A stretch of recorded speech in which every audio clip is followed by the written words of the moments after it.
I didn't cry when he said it. That's the part I want you to remember. I didn't cry. I just put my hand flat on the kitchen doorframe, the way you do when the floor is going to tilt, and you want to be ready for it. Mom, eat in your room tonight, please. My son, David, 46 years old. Standing at the stove in the house, I had cooked Thanksgiving, in for 31 years, stirring a pot of gravy with the wooden spoon I'd given his wife the Christmas. She joined the family. He didn't look at me when he said it. He looked at the gravy. Like the gravy was the more complicated thing in the room.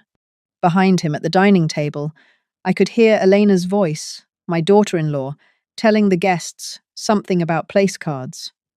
Her parents were there. Her sister, Marisol. Her brother-in-law, whose name I could never remember because he'd never said more than hello, Mrs. Whitfield to me in 4 years of marriage. Their children, her nieces and nephews. 11 people at the table I had paid for in 1989. 11 place cards. I had not seen mine when I'd walked past. David. I kept my voice even. I brought the pecan pies. I know, Mum, I know. The pies are great. We'll all eat them. It's just Elena's family is here, and there's already so much going on. And you know how Mum can get when she... He stopped himself. How Mum can get. Like I was a condition. Like I was weather. When she has a lot of questions, he finished. So I made you a plate. It's in the warmer. You can take it upstairs. Watch something. Relax. A plate in the warmer. Like I was a dog who'd come inside muddy. I looked at my son. I looked at the wooden spoon in his hand. I looked past him at the back of Elena's head through the doorway, at the way her shoulders were very deliberately not turning around to acknowledge that I was standing there. I thought about all the things I could say. I carried you for 9 months. I paid this mortgage until 2004. I drove 4 hours in the snow to get here. I baked 3 pies from scratch. I am your mother. I didn't say any of it. I said, "All right, David, where's the plate?" He showed me. A plate in the warming drawer, covered in foil, turkey, a spoon of stuffing, some green beans, no cranberry, no rolls, no gravy. A child's dinner, portioned by a man who didn't know what his mother liked to eat. I carried it upstairs to the guest room. My guest room, in the house I had once called home, and I sat on the bed, and I set the plate on the little vanity. I didn't lift the foil. I didn't eat. I listened. I listened to them laugh. I listened to Elena's father tell some story that made everyone roar. I listened to a glass clink, a toast, to family. I heard my son's voice say the word, and I heard every other voice at that table rise up to meet his, and not one of them paused to wonder why one chair was empty upstairs. I sat on the bed and I began, very quietly, to count. Not years this time, not dollars. Dinners. I counted every dinner I had cooked in that house, every Sunday roast, every school night meatloaf, every birthday cake iced at midnight because David had forgotten to tell me he'd invited 12 kids, every Thanksgiving, every Christmas, every Easter ham. Every casserole carried 4 hours up the highway after I moved to the condo because I didn't want him to go without. I stopped counting at 400. I had stopped because my throat had started to ache, not because I'd run out of meals. And then I made a decision. Not a loud one, not the kind with slammed doors. The kind with paperwork. I drove home the next morning before anyone else was awake. I left the plate in the warming drawer, the foil still untouched. I left the pecan pies on the counter with a note that said, "Happy Thanksgiving," in my neatest handwriting. I left David's spare key on the kitchen island. The key he'd given me in 2018, when Elena first got pregnant, in case of emergencies. Mom. I wasn't going to need it anymore. I drove the 4 hours back to my condo in a silence so complete I didn't even turn the radio on. The sun came up somewhere around Harrisburg. I didn't cry then either. I was still deciding what I was going to do, and a woman who is deciding something important does not have time to cry. When I got home, I unlocked my own door. I put the kettle on. I sat at my own table, and I opened the folder I kept in the locked drawer of the desk that had been my husband Raymond's back when he was alive, and we were still a we. Raymond had been gone 11 years, but the folder he'd built me was still current, because Raymond had been the kind of man who updated paperwork the way other men changed oil. Inside the folder, the title to my car, in my name only. The deed to the condo, in my name only. A 529 education trust I had started for my granddaughter Lily the day she was born. Funded quietly every month since. Current balance, $94,000. A smaller one for my grandson Joaquin started the day he was born. Current balance, $38,000. The Christmas fund, a separate savings account I used every year to buy gifts for David and Elena and the kids.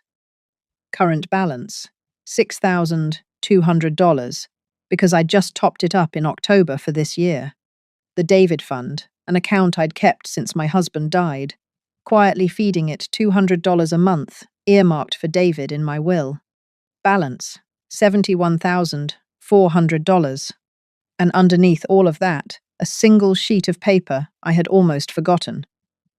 The loan agreement Raymond had made David and Elena sign in 2016 when we'd helped them buy the house. $38,000 at 4%, payable on demand. David had made 2 payments in 2017. Then he'd stopped. I had never asked. Raymond had died 6 months later, and I had not had the strength to chase my son about money while I was learning how to sleep alone. 8 years of silence. 8 years of compounding. I did the math on the back of an envelope. Just over $51,000. I looked at that number for a long time. Then I looked at the $71,400 in the David Fund, and the $6,200 in the Christmas Fund, and the 529S. And I realized something that I had been too polite to realize for 46 years. My son had an entire financial architecture around him that he did not know existed. Built by his father, maintained by me. Scaffolding under his whole adult life, invisible, silent. And last night, he had told me to eat upstairs. I picked up the phone. Her name was Margaret Ojo. She had been Raymond's estate attorney for 20 years. When I called, the receptionist said Miss Ojo was booked for 3 weeks. I told her my name. She put me on hold for 90 seconds. Then Margaret came on the line herself. Grace, what's happened? I need to come in. Everything needs to change. When? Tomorrow. 10 o'clock. Bring everything. I hung up and sat with my tea. I did not feel triumphant. I did not feel angry. I felt the way you feel when you finally put down a suitcase you've been carrying for so long you forgot it was in your hand. Tuesday morning, I dressed carefully. The charcoal wool skirt Raymond had said made me look like I owned a bank. The cream silk blouse. Small pearl earrings. When you are about to reorganize a life, you do not dress like someone who has been sent to her room. Margaret's office was on the 18th floor of a building downtown. Her desk had exactly 3 things on it: a laptop, a legal pad, and a small framed photograph of her late husband. I liked her desk. It was a desk that had decided things. I laid out the folder one piece at a time. The will, the trust documents, the 529S, the David Fund, the Christmas Fund, the loan agreement. Then I told her about Thanksgiving. Margaret did not interrupt. Margaret did not sigh sympathetically. Margaret wrote 2 words on her legal pad and underlined them. I saw it across the desk. Eat upstairs. When I was finished, she looked up. Grace, what do you want to do? I want to do everything I should have done the first time. He let his wife serve me last at Christmas. But I didn't know it was the first time, because I thought it was an accident. Tell me what everything looks like. I took a breath. Call in the loan, full amount with interest, certified mail, 30 days. She wrote it down. Dissolve the David Fund, reallocate it. To what? The two 529s, split evenly. Lily and Joaquin. She wrote it down. Close the Christmas account. Move that money to the same place. The 529s? No, a different place. I'll tell you in a minute. She nodded. Remove David as executor of my will. Remove him as beneficiary on my retirement accounts. Remove him as power of attorney, medical, and financial. Remove him from everything except the 529 trusteeship for his children, which stays structured so he cannot touch the principal, and neither can Elena. She was writing fast now. Who takes his place as executor? You, if you'll accept, or someone you recommend. I'll accept. Thank you. The Christmas money, where's it going? I reached into my purse and pulled out a worn brochure. I'd carried it around for 3 years without ever quite doing anything with it. The Haven, a dining hall and community program for widowed seniors. I'd eaten there once, on a day when my condo had felt too quiet. A woman named Frances had sat with me and told me about her husband for an hour. I'd promised myself I'd come back. I never had. The Christmas account. And this is the part I need you to walk me through. I want to change the beneficiary of the Greenbrier condo. Margaret looked up sharply. The condo? When I die. The condo was going to David. I want it to go to the Haven instead. Sold, proceeds donated. A dining room named after Raymond. Grace. That's a significant reallocation. Margaret. He told me to eat in my room. She held my eyes for a long moment. Then she wrote it down. We worked for 3 hours. When we were finished, she walked me to the door and for a second set down her professional face. Grace. Yes. I'm proud of you. Oh, Margaret. Don't. If you make me cry now, I'll have to redo my makeup in your bathroom. She laughed. I laughed. It was the first real laugh I'd had in 11 days. The loan demand letter went out by certified mail on Wednesday. I took my phone off the charger, set the ringer to silent, and placed it face down on the kitchen counter. I knew what was coming. I didn't need to watch it arrive. Friday morning, I turned the phone over. 17 missed calls from David. 4 from Elena, which was unusual. Elena never called me directly. 1 voicemail. I played it on speaker while I made toast. Mom, it's David. Listen, I don't know what's happening. We just got this letter from somebody named Ojo. $51,000. Mom, are you serious right now? You've never once mentioned this. Dad told us that loan was Mom. This is insane. Elena is beside herself. Call me back. Call me back today. I buttered my toast. I ate my toast, standing at the window, watching a cardinal land on the small bird feeder I'd hung the day after Raymond died. Because widows need something to feed. Saturday, the calls started again. David. Then Elena. Hi, Grace. It's me. Listen, I don't know what David did or said at Thanksgiving, and I'm sure we can clear up whatever this is. But threatening us with a legal letter over something like this? It's a really sad look. Please call him. He's devastated. The kids are asking questions. Let's not do this. The kids are asking questions. 3 months earlier, Lily had asked me on FaceTime why I never came over for dinner anymore. I had said, "Oh, honey, Grandma's busy." I had not told her the truth, which was that her mother had stopped inviting me 4 months before that, after I'd made the mistake of correcting Elena about which fork she'd given Lily at a restaurant. Now the children were asking questions. Now it was urgent. I deleted the voicemail. Sunday, the doorbell rang. I looked through the peephole. David alone, no jacket, in the hoodie he wore around the house, which meant he had driven 4 hours in a hoodie. His hair was uncombed. He had not shaved. I did not open the door. "Mum, your car's in the lot. I know you're home." I stood on my side of the door. "Mum, whatever happened, whatever Eleanor said, and I know she can be, I know there's things. I know. But this letter, Mum, please. Just open the door." I thought about the plate in the warming drawer, the pies on the counter, the note in my neatest handwriting. I thought about Raymond sitting at his desk in 2016 saying, "Grace, he has to sign it. I love him, but he has to sign it, because otherwise we're training him that we don't exist." I did not open the door. David stood on the other side for a long time. Then I heard a small sound.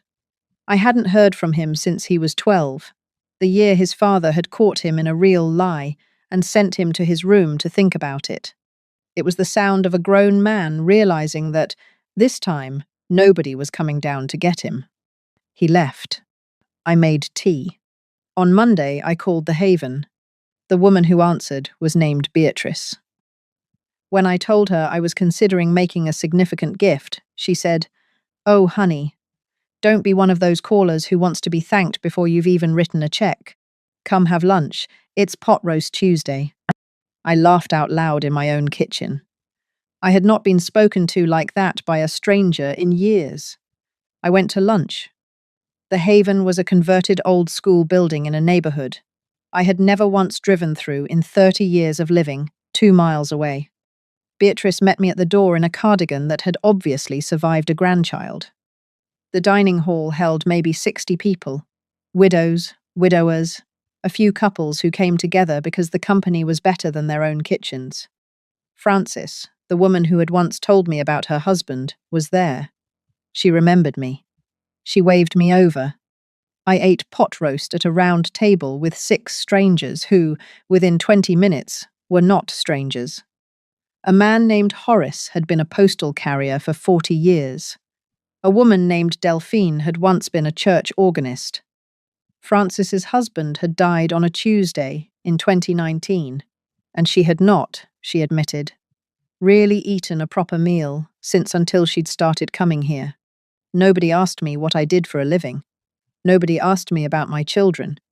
They asked me if I liked the pot roast and whether I played cards. I stayed for 3 hours.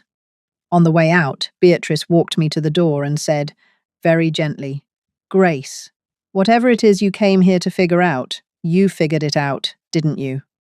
I think I did. Come back Thursday. It's meatloaf. I will.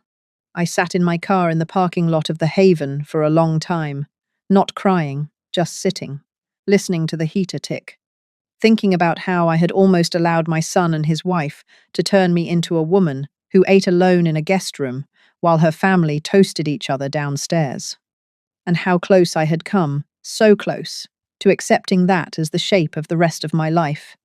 I drove home. I called Margaret. I told her to finalize the Haven donation. Elena came on Wednesday. She came alone, which surprised me, and she did not bring a casserole, which didn't. She was wearing her good camel coat, the one she wore to things she considered important, and she had put on lipstick for the drive. She rang the bell twice. I opened the door halfway. Not all the way. Halfway. "Grace, can we talk?" "We can talk right here."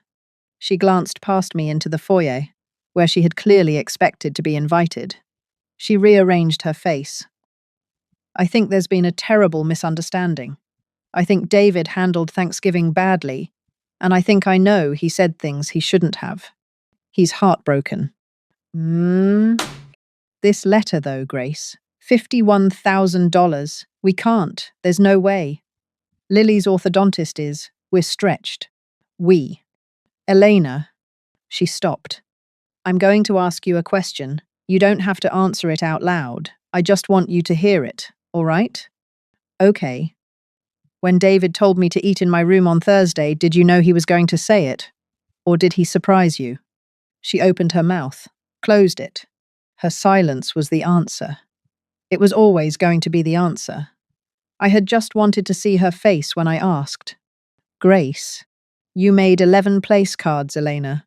11. You knew exactly how many people were at that table because you had counted, and I was not one of them. You did not set a place for me, and then, when I arrived, you asked David to handle it. And he did.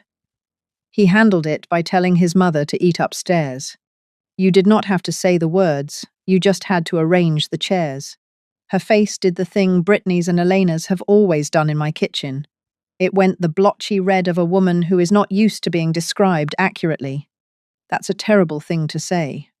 It's a true thing to say. Those are not the same, though I understand why they feel that way to you. We came here to fix this. No, Elena.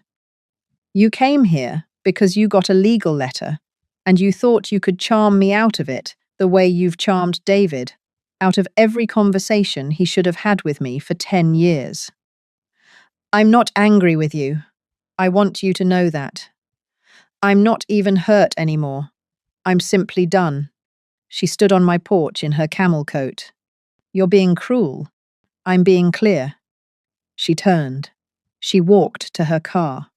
She looked back once, from the driver's side, and I could see her mouth moving. She was practicing what she was going to tell David. I closed the door. I locked the deadbolt. I went into my kitchen and I set the kettle on, and I opened the cookbook I'd stopped cooking from years ago, because cooking for one had felt like a punishment. I turned to the recipe for Raymond's favorite stew. I read the ingredients out loud to the empty kitchen. Then I drove to the grocery store and I bought every one of them. Lily called 3 weeks before Christmas. My granddaughter is 9. She had taken her mother's phone off the counter and locked herself in the bathroom to make the call. Grandma? Hi, sweetheart. Are you mad at us? I sat down in my kitchen. I took a breath. No, baby, I'm not mad. Mom said you were mad, and that's why you didn't come for Christmas last year either. And, sweetheart, listen to me. Grandma is not mad at you. Grandma will never be mad at you. But Grandma and your mom and your dad had a grown-up disagreement, and grown-ups sometimes need a little time apart to think. Do you understand? Kind of. What did you call about, sweetheart? I wanted to tell you I got a solo in the Christmas concert. I'm singing "Oh Holy Night." In the middle verse, I'm by myself. Mum said you probably wouldn't come. My heart folded itself into a small, tight shape. Mom said you probably wouldn't come. Like I was the kind of grandmother who skipped her granddaughter's concert. Like I was the one who had closed the door. Sweetheart, what day is the concert? December 18th, at 7. I'll be there. Front row if they let me, second row if they don't. She started crying. Quiet, careful crying. The kind a 9-year-old does when she doesn't want her mother to hear through the wall. Grandma? Yes, baby. Is my college money still there?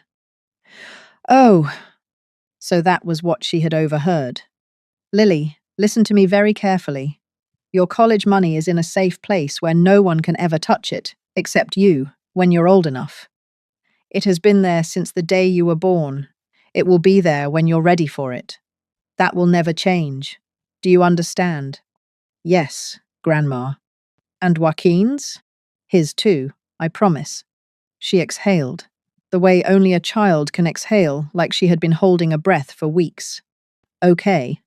Sweetheart, one more thing.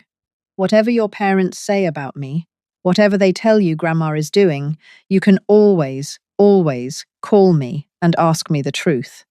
All right? I will never lie to you. Okay, Grandma. I love you, Lily. I love you too. I sat in my kitchen for a long time after she hung up. Then I opened my calendar and I wrote, in pen, December 18, 7 p.m. Lily's solo. Front row. Then I closed the calendar and I made myself dinner, which was Raymond's stew, and I ate it at my own table by the window, with the cardinal watching me from the feeder. I went to the concert. Elena saw me in the doorway and went pale.